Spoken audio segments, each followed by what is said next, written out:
ஞானசேகரன் தரப்பில் லீனியன்சி கோரப்பட்டது, அது மறுக்கப்பட்டிருக்கிறது. ஆயுள் தண்டனை அது மட்டுமல்லாது ரெமிஷனுக்கான வாய்ப்பும் கூட கட்டியல் பண்ணப்பட்டிருக்கிறத பார்க்கின்றோம்.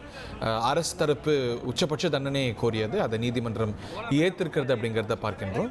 இப்போ அரசு தரப்பு வழக்கறிஞர் செய்தியாளர்கள் எதிரான வழக்கில் இன்றைக்கு முக்கியத்துவம் வாய்ந்த தீர்ப்பு வழங்கப்பட்டிருக்கிறது. அதாவது இதோடைய மேக்ஸிமம் தண்டனையான ஆயுள் தண்டனை 30 இயர்ஸ்க்கு விதவுட் எனி ரெமிஷன். அதுதான் important to be noted. Without any ரெமிஷன்னா அவர் அந்த ஆயுள் தண்டனை முழுவதுமாக அனுபவிக்க வேண்டும். வேறு ஏதாவது ஒரு காலகட்டத்தில் சிறப்பு சலுகைகள் எல்லாம் அவருக்கு வழங்கப்படாது அப்படிங்கிறது தான் அதோட சிறப்பு. முதல்ல இந்த வழக்கு கோட்டூர்புரம் AWPS அவங்க FIR போட்டு அதன் பிறகு மாண்புமிகு உயர்நீதிமன்றத்தின் டைரக்ஷனின் பேரில் SIT அவங்க புலன் விசாரணையை புலன் விசாரணையை எடுத்துக்கிட்டாங்க. அந்த புலன் விசாரணை மிகவும் சிறப்பாக இருந்தது. அந்த புலன் விசாரணை முடித்து அவங்க குற்றப்பத்திரிகையை பிப்ரவரி மாதத்தில் மகிழா நீதிமன்றத்தில் தாக்கல் செஞ்சாங்க. அதன் பிறகு மகிழா நீதிமன்றத்தில் வழக்கு விசாரணை ட்ரையல் ஆரம்பிச்சது. ஏப்ரல் 23ஆம் தேதி பாதிக்கப்பட்ட பெண் முதன்முறையாக ஏறினாங்க. அதன் பிறகு மே 23ஆம் தேதி ஆர்கியூமெண்ட்ஸ். ஸோ அந்த வழக்கு விசாரணையை எவ்வளவு துரிதமாக நடத்தினோம் என்பது இதிலிருந்து உங்களுக்கு புரியும்.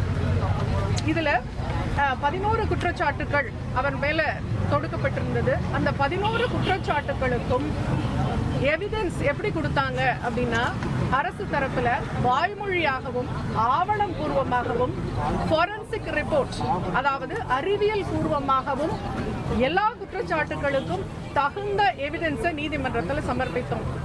அந்த எவிடன்ஸை நீதிமன்றத்திற்கு திருப்திகரமாக இருந்ததனால்தான் இன்றைக்கு இவ்வளவு பெரிய முக்கியத்துவம் வாய்ந்த ஜட்ஜ்மெண்ட் இன்றைக்கு கிடைத்திருக்கு. இதுல ரொம்ப முக்கியமாக கருதப்பட வேண்டியது, எல்லா விட்னஸஸும் மிக அருமையாக அரசு தரப்பிற்கு சாட்சியை நிரூபிக்கக்கூடிய வகையில் அவங்களுடைய எவிடன்சஸ் இருந்தது அப்படின்றத நான் சொல்லிக்கிறேன். வழக்குகள் தண்டனை 30 ஆண்டு கொடுத்திருக்காங்க, 11 தனித்தனியா கொடுத்திருக்காங்க. இதெல்லாம் சேர்த்து 30 ஆண்டு, இது தனி அது தனியா ஏக காலத்துல அனுபவிக்கிற மாதிரி கொடுத்திருக்காங்க. அப்படிதான் வழக்கமா கொடுப்பாங்க. அந்த 11 குற்றச்சாட்டுகளுக்கும் என்னென்ன தண்டனைன்றத தனித்தனி விவரம் கொடுத்திருக்காங்க. அதுல ஹையஸ்ட் இந்த ஆயுள் தண்டனைன்றதுனால அதை மட்டும் மென்ஷன் பண்ணி. எந்த குற்றச்சாட்டுக்கு அதிகபட்ச தண்டனை? தீர்ப்பின் முழு விவரங்களை நான் படிக்கல, நான் படிச்ச பிறகு சொல்றேன். இது அதிகபட்ச தண்டனை நினைக்கிறீங்களா? இதுதான் அது மேக்ஸிமம். இந்த குற்றச்சாட்டுக்கு மேக்ஸிமம் பனிஷ்மெண்ட் இதுதான், இது வழங்கப்பட்டுள்ளது. அதை தாண்டி விதவுட் ரெமிஷன், அதுதான் அதுல ரொம்ப சிறப்பா பார்க்கப்பட வேண்டிய விஷயம். விதவுட் ரெமிஷன்னா எந்த ஒரு சலுகையும் அவருக்கு கிடையாது. எந்த ஒரு நன்னடத்தை காரணமாக வெளியே வர்றது இதெல்லாம் எதுவுமே கிடையாது. ஆயுள் தண்டனை முழுமையாக ஏற்றுக்கொண்டது. தண்டனை குறைப்புக்கு கண்டிப்பாக இது மேல்முறையீடு போறதுக்கு வாய்ப்பு இருக்கு. அதை நான் சொல்ல முடியாது, அது அக்யூஸ்ட் தான் முடிவு பண்ணணும். அதை தவிர ஒரே ஒரு விஷயம் நான் தெளிவுபடுத்தணும்னு நினைக்கிறேன். இன்னொரு நபர் இதில் சம்மந்தப்பட்டிருக்கிறாரான்னு நிறைய டிபேட் அதெல்லாமே நான் பார்த்தேன். அதில் நான் தெளிவுபடுத்தணும்னு நான் நினைக்கிறேன். முதல்ல எங்களை பொறுத்த வரைக்கும் அந்த அக்யூஸ்டுடைய ஃபோன் தான் வெப்பன் ஆஃப் த கேஸ்.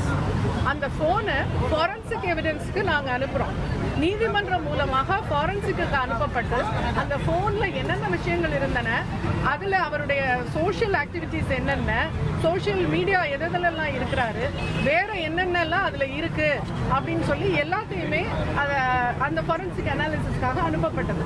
அதில் குறிப்பாக அந்த சம்பவ தினம் 23ஆம் தேதி அந்த ஃபோனுடைய நடவடிக்கை என்ன அப்படின்னு ஃபாரன்சிக் லேப் அனலைஸ் பண்ணி அந்த ஃபோன் ஃப்ளைட் மோட், அதாவது ஏரோப்ளேன் மோடில் போடப்பட்டது அப்படிங்கிறத FSL ஃபாரன்சிக் சயின்ஸ் லேபரட்டரி ரிப்போர்ட்டாக ஆவணமாக நீதிமன்றத்தில் தாக்கல் செய்துள்ளது. அந்த சம்பவ நேரத்தில் சம்பவ நாளன்று அந்த போன் ஏரோப்ளேன் மோடில் போடப்பட்டிருந்தது என்பதை ஆவணபூர்வமாகவும் அந்த நிபுணர் வாய்மொழி சாட்சியாகவும் நீதிமன்றத்தில் சொல்லிட்டு போயிருக்காங்க. ஒரு பாயிண்ட். செகண்ட் பாயிண்ட் என்ன நான் சொல்லணும்னு நினைக்கிறேன்னா, அது அவனுடைய போன் ஏர்டெல் சிம். அந்த ஏர்டெல் ப்ரொவைடர் நோடல் ஆஃபீஸர் நீதிமன்றத்துக்கு நேரடியாக அந்த 23ஆம் தேதி 6:29 தான் முதல் கால் அவருக்கு. அதன் பிறகு அவருக்கு எந்த அழைப்பும் இல்லை 8:52 வரைக்கும்.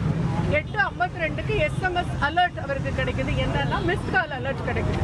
ஸோ இவர் இந்த காலகட்டத்தில் ஏரோப்ளேன் மோடில் போடப்பட்டிருக்கிறார் அப்படிங்கிறத ஏர்டெல் ப்ரொவைடரும் தெளிவாக நீதிமன்றத்தில் எடுத்துரைத்திருக்காரு. இதையும் தாண்டி இன்னொரு விஷயமும் சொல்கிறேன்.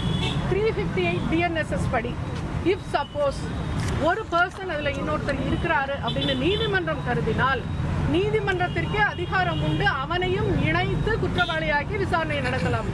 இப்போ கொடுத்த எவிடன்சஸ் எல்லாம் நீதிமன்றம் திருப்தி விட்டுறதுனால தான் ஒருவர் தான் இதில் குற்றவாளின்றது தெளிவாக நிரூபிக்கப்பட்டதனால்தான் இவர் மேல நீதிமன்றம் நடவடிக்கை எடுத்து இந்த தீர்ப்பை இன்றைக்கு கொடுத்துள்ளது.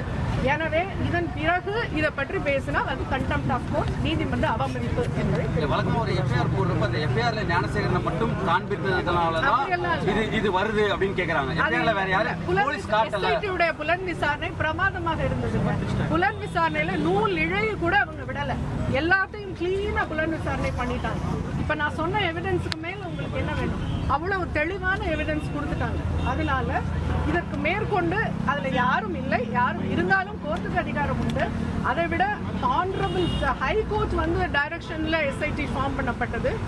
அதனால இதுல வந்து ஒருவர் தான் குற்றவாளி அப்படின்னு எவிடென்ஷியரி ப்ரூஃப் கொடுக்கப்பட்டது. அதனால அவருக்கு தண்டனை கிடைத்தது. இது போக வேற யாராவது இதுல இல்லைன்னு உங்களுக்கு புரியலையா? இவர் ஒருத்தர் தான் இருக்கிறாரு. அந்த பெண்ணே வந்து ரிங்டோன் ஏதாவது வந்துதான்னு கேட்டப்ப அந்த பொண்ணு இல்ல அப்படின்னு பாதிக்கப்பட்ட பெண்ணே சொல்லிட்டாங்க. அதாவது அவளை ஏமாத்துறதுக்காக, தானும் ஒரு யூனிவர்சிட்டி ஸ்டாஃப்னு ஏமாத்துறதுக்காக போட்ட நாடகம் தான் அதுங்கிறத ஆவணபூர்வமாக மட்டும் இல்ல அறிவியல் பூர்வமாகவும் இதை வந்து நிரூபிச்சாச்சு. அது போக இதுல வந்து ஒரு சிறப்பான விஷயம் என்ன காமனா நான் சொல்லணும்னு நினைக்கிறேன்னா, பெண்கள் வந்து இந்த மாதிரி துணிஞ்சு வந்து புகார் கொடுக்கணும். பெண்கள் பயந்துட்டு அநீதி இழைச்சவனுக்கு பயந்துக்கிட்டு அப்படி உட்காரக்கூடாது. அந்த பெண் துணிச்சலா வந்து கொடுத்ததுனால இன்றைக்கு அவனுக்கு அந்த தண்டனை கிடைக்கப்பட்டிருக்கு. எனவே பெண்ணுக்கு அநீதி ஏற்படும் பட்சத்தில் சட்டமோ மாண்புமிகு நீதிமன்றமோ அரசாங்கமோ பார்த்து கொண்டிருக்காது என்பதற்கு இந்த வழக்கை ஒரு எடுத்துக்காட்டு. நன்றி. இந்த வழக்குல யாருமே பிறல் சாட்சி யாருமே இல்லைங்க, எல்லாருமே தெளிவான சாட்சிகள் தான். இழப்பீடு வந்து அவனுக்கு அந்த குற்றவாளிக்கு கொடுக்கப்பட்ட அந்த ஃபைன் அமௌண்ட்டை பெண்ணுக்கு இழப்பீடா கொடுக்கணும்னு நீதிமன்றம் கொடுத்துருக்காங்க.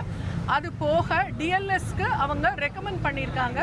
டிஎல்எஸ் என்ன கொடுக்கலாம் அப்படின்னு நினைக்கிறாங்களோ அந்த காம்பன்சேஷனை கொடுக்கலாம்னு டிஎல்எஸ் வந்து ரெக்கமெண்ட் பண்ணியிருக்காங்க விக்டிமுக்கு தான். தீர்ப்பு விவரத்துல ஒரு அண்ணா பல்கலைக்கழகத்துல இப்படி நடந்திருக்கு, பாதுகாப்பு கூடுதலா அரசு கொடுக்கணும் அப்படின்னு நீதிபதியா சுட்டி காண்பித்திருக்காங்க. தீர்ப்பை வந்து முழுமையா நான் இன்னும் படிக்கல. நீதிபதியும் அந்த தண்டனை விவரத்தை மட்டும்தான் சொல்லியிருக்காங்க.